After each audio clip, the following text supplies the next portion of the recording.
What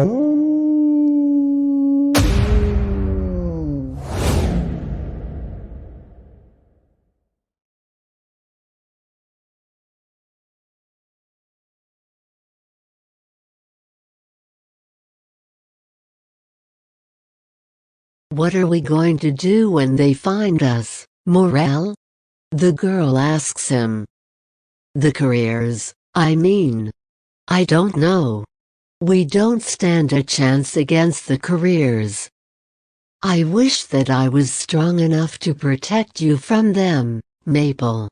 He tells her, prodding the burning twigs in the fire with a small branch of his own.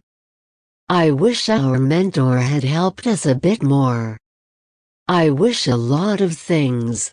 Maple sighs. Morel nods, glancing up at her flame-illuminated face.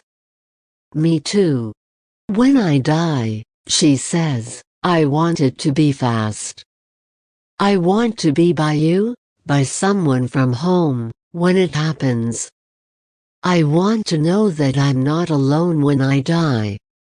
You won't be. I won't leave your side until one of us dies. He promises. We might not have known each other back in 12, but here, we're all we have. And it's going to stay that way until the end. Her eyes are shining with unshed tears as she looks up to him with a small smile. Thank you, Morel, for being here for me. Always. He returns the smile with a small nod, turning to look at the fire. We're still in this, Maple. We still have time. You know we won't make it. No one from 12 ever wins. I know. But it's nice to hope we can. It makes it easier. They fall silent, listening to the peaceful sounds of the arena. The crickets chirp lively, the leaves rustle in the light night breeze, the fire crackles as Morel feeds some dry leaves to it. Who do you think is going to win? Maple asks him. I don't know. That an Oberia from 2, maybe. He replies. I don't want her to kill me. The girl shudders. I saw her tear someone's throat out with her teeth at the bloodbath. Morel's stomach churns at the thought. That image is never leaving my head. Sorry. I guess we just hope it doesn't come down to fighting her. It always comes down to getting killed by the careers. It's only a matter of time. He closes his eyes, unable to shake away the image of this little girl having her throat torn out by the female from 2. He wants to throw up at the idea. Maple doesn't deserve such a brutal death. She's so gentle, so pure. And too young to die. But he knows that she's going to.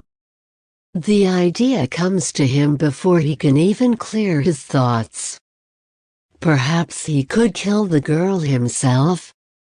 It would spare her from the worst of scenarios, when it came down to fighting the careers.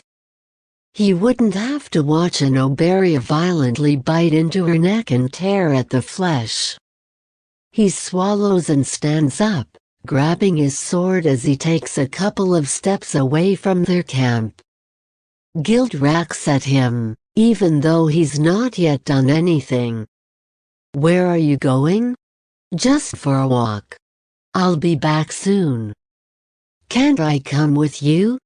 He shakes his head, blinking back unshed tears. I just need time to think. I'll be back soon, I promise. Was it something I said? She asks, looking unhappy with herself. I know. Don't ever think that.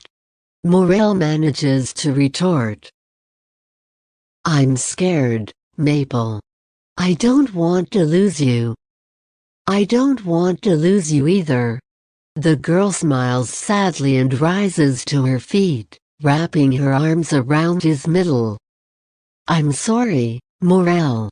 His tears flow freely, and he can't help but sob.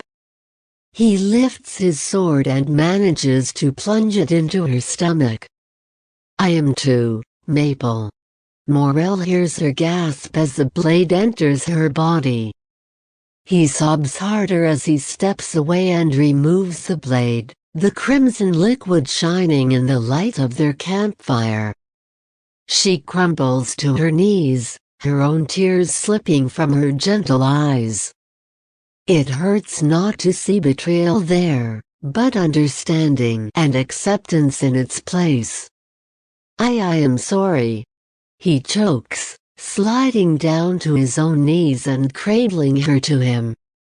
"I just want to protect you, Maple. I can't bear to see your eyes gouged out or your neck bitten into. I want the last face you see to be mine, for you to have as painless a death as possible. I'm so sorry." He doesn't understand how her weak voice is so steady when she speaks. "Thank you, Morel." Maple doesn't blink again. She stares endlessly through the canopy of leaves above them, at the shining stars in the night sky. Morel buries his face in her hair and loses all control over his sobs. "I only wanted to spare you from the worst."